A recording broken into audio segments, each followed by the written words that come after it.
क्या आप जानते हैं एक्सेल की शुरुआत 1985 में हुई थी और दुनिया में 30 करोड़ से ज़्यादा लोग एक्सेल को यूज़ करते हैं। बट जिसमें से 70% लोग सिर्फ बेसिक एक्सेल का यूज़ करते हैं। ऐसा क्यों? तो बेसिकली मैक्सिमम को एक्सेल के टिप्स ट्रिक्स फार्मूलाज की नॉलेज ही नहीं होती, बट अब ऐसा नहीं होगा। मैं प्रीति आपका स्वागत करती हूँ डाटा साइंस में। यहाँ अपस्किलिंग होगी मैजिकली।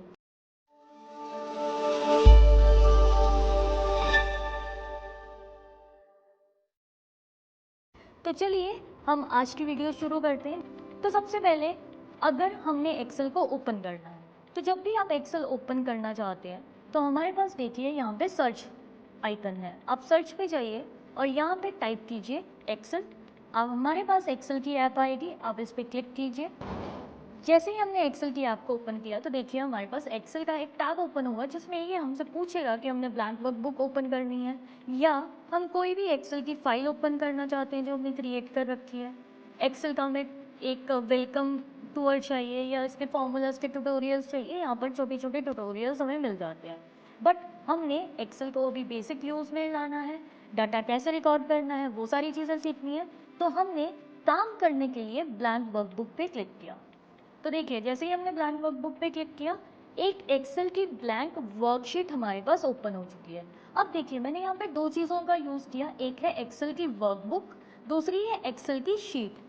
अब जिस भी फाइल पे आप काम कर रहे हैं एक्सेल की, चाहे वो फाइल 1 है 2 है या एक्सेल की बुक 1 बुक 2 है, that is known as Excel workbooks. Excel की फाइल्स को हम एक्सेल की वर्कबुक्स कहते हैं और उन वर्कबुक्स के अंदर जितने भी शीट्स पे हम काम कर रहे हैं that is known as Excel worksheets. तो देखिए ये हमारा एक एक्सेल का इंटरफेस रहता है जहाँ पे हमारे पास डिफरेंट डिफरेंट ऑप्शंस आ रही हैं, जैसे फाइल ऑप्शन जिसमें फाइल को सेव करना, न्यू करना, ओपन करना, ये सारी ऑप्शंस रहेंगी। देन उसके बाद होम टैब है जिसके अंदर कलर्स चेंज करने, अलाइनमेंट्स लगानी, कंडीशनल फॉर्मेटिंग लगानी, लाइंस को ऐड करना, डिलीट करना, ये सारी ऑप्शंस हैं। देन इंसर्ट में अगर हम कोई भी चीज़ ऐड करना चाहते हैं, कोई भी टेबल ऐड करना है, स्पार्क लाइंस ऐड करनी है, स्लाइसर्स ऐड करने हैं या आप किसी भी तरह का वीडियो रिप्रेजेंटेशन देना चाहते हैं तो वो हम इंसर्ट से करते हैं। देन ड्रॉ में हम सिंपली टूल्स को यूज़ करके शीट पे कुछ भी ड्रॉ कर सकते हैं। पेज लेआउट के अंदर हमारे पास थीम्स की ऑप्शंस रहती हैं, पेज की सेटिंग्स की ऑप्शंस रहती हैं। प्रिंट अगर हमने करना है तो प्रिंट एरियाज़ को कैसे डिफाइन करना है वो सारी ऑप्शंस रहेंगी। देन फार्मूलाज के अंदर बहुत सारे फार्मूलाज आते हैं जो आने वाली क्लासेस में हम बड़े ही आसानी से सीखने वाले हैं। देन इसी तरह से हमारे पास डाटा, रिव्यू, व्यू, डेवलपर, बहुत सारी टैब्स अवेलेबल होती हैं। बट अभी के लिए हम इनको एक एक करके नेक्स्ट वीडियोस में सीखेंगे। अभी के लिए हम एक्सेल की वर्कशीट पे काम करते हैं। तो देखिए ये जो हमें छोटे छोटे बॉक्सेस दिख रहे हैं, ये पूरी की पूरी शीट एक एक्सेल की वर्कशीट है, जहाँ पे अगर आप टॉप पे देखेंगे तो हमारे पास ए, बी, सी, डी इस तरह से कुछ अल्फ़ाबेटिकल सीरीज़ बनी हुई है। तो ये जो अल्फ़ाबेटिकल सीरीज़ है ये रिप्रेजेंट करती है हमारे कॉलम्स को। तो अगर हम इसे नेम करेंगे तो that is A column, B column, C column, D column, E column. इसी तरह से अगर आप लेफ्ट हैंड साइड पे देखें तो यहाँ पे हमारे पास 1, 2, 3, 4 एक न्यूमेरिक सीरीज़ दिखेगी। तो अगर हम इस न्यूमेरिक सीरीज़ की बात करते हैं तो ये न्यूमेरिक सीरीज़ होती है हमारे पास एक्सेल की रोज़। मीन्स दिस इज रो 1, रो 2, रो 3, रो 4, रो 5। और जहाँ पे एक कॉलम एक रो के साथ इंटरसेक्ट कर रहा है, जैसे हम इस एक पर्टिकुलर बॉक्स की बात करते हैं तो इस बॉक्स में एफ कॉलम 6 रो के साथ इंटरसेक्ट कर रहा है, तो इस इंटरसेक्शन पॉइंट को हम बोलते हैं सेल।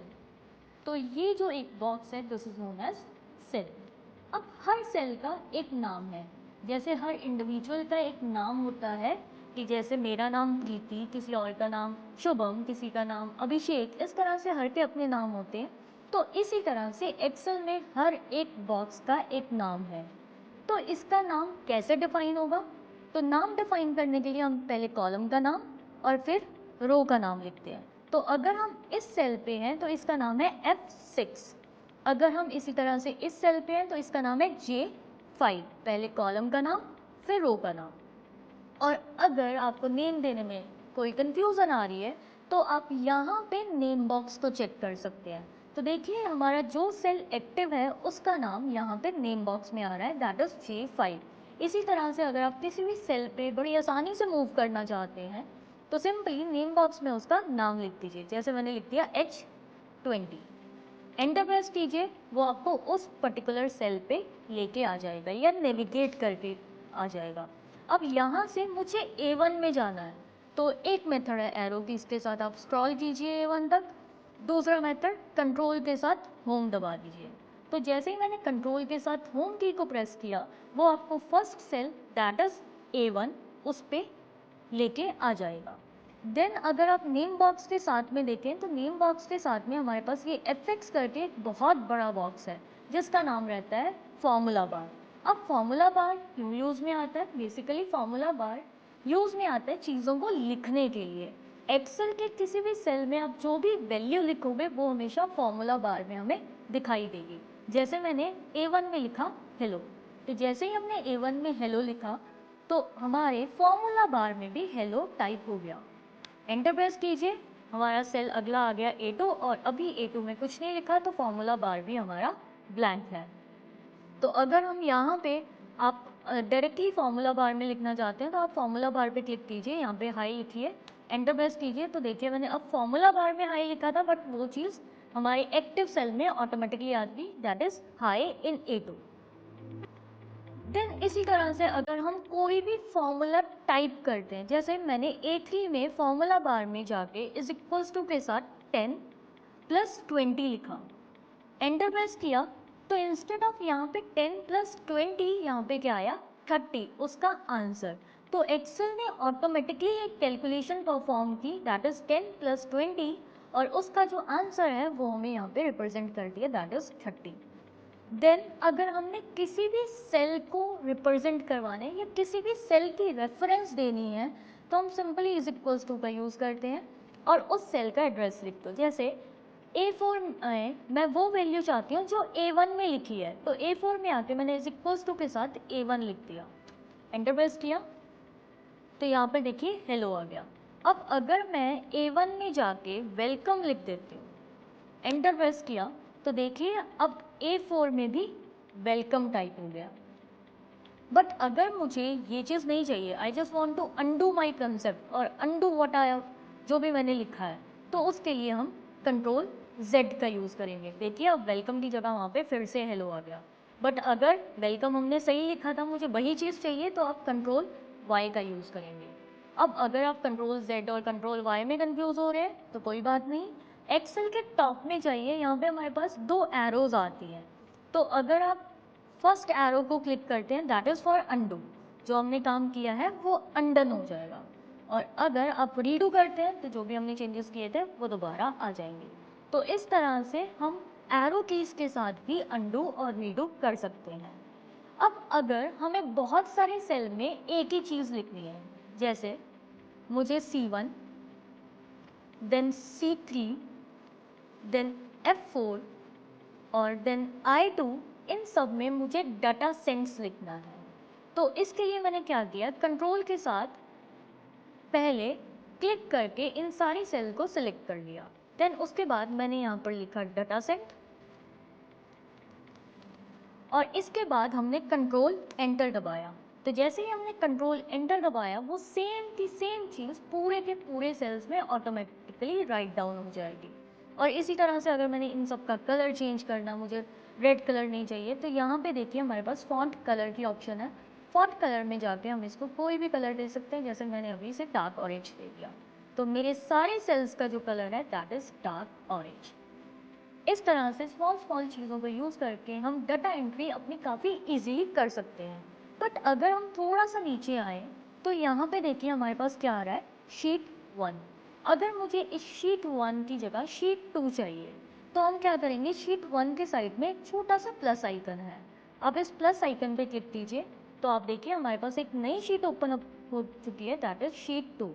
बट अगर मुझे शीट 1 का नाम चेंज करना है तो फर्स्ट मेथड क्या है कि आप शीट 1 पे आके डबल क्लिक कर दीजिए और मैंने इसको नाम दे दिया डाटा 1। तो डबल क्लिक करके हमने नाम चेंज किया, बट अगर आप डबल क्लिक के साथ नाम नहीं चेंज करना चाहते तो शीट के नाम पे आके राइट क्लिक कीजिए। यहाँ पे हमारे पास रीनेम का ऑप्शन अवेलेबल है। रीनेम में जाके हमने इसको नाम दे दिया डाटा। तो रीनेम कर की ऑप्शन से भी हम शीट का नाम चेंज कर सकते हैं। बट अगर आप देखें तो यहाँ पे शीट 1 और शीट 2 मीन्स डाटा 1 और डाटा 2 सेम कलर की है। तो अगर मुझे इनको कलर वाइज शीट डिस्ट्रीब्यूशन हम देना चाहते हैं कि हमारी ये शीट इम्पॉर्टेंट है, ये अलग कलर में हाईलाइट हो, ये शीट थोड़ी लेस इम्पॉर्टेंट है, ये थोड़े अलग कलर में हाईलाइटेड हो, तो उसके लिए हम क्या करेंगे, आप शीट के नेम पे आइए, राइट क्लिक कीजिए, हमारे पास यहाँ पर टैब कलर का ऑप्शन अवेलेबल है। जैसे ये मेरी बहुत इंपॉर्टेंट शीट है, मैं इसे रेड कलर का रिप्रेजेंट करना चाहती हूँ, तो मैंने टैब कलर से इसे रेड कलर दे दिया। अब देखिए जैसे ही हम शीट 2 पे या डाटा 2 पे आते हैं तो हमारी जो डाटा 1 की शीट है वो एकदम रेड कलर से हाईलाइट होती है। अगर हमें किसी भी शीट की डुप्लीकेट शीट बनानी है, जैसे हमारे पास ये डाटा 1 है, अब डाटा 1 की एक डुप्लीकेट शीट क्रिएट करना चाहते हैं, तो हम इस पर राइट क्लिक करेंगे, हमारे पास मूव और कॉपी का ऑप्शन है, आप मूव एंड कॉपी पे जाइए। तो हमने मूव एंड कॉपी पे क्लिक किया तो बुक में हमने इस वर्कबुक को सिलेक्ट किया, दैट इज बुक 1, और मुझे इसकी कॉपी बनानी है तो क्रिएट अ कॉपी पे क्लिक कर दीजिए एंड ओके। तो देखिए यहाँ पे हमारे पास एक डुप्लीकेट शीट बन चुकी है।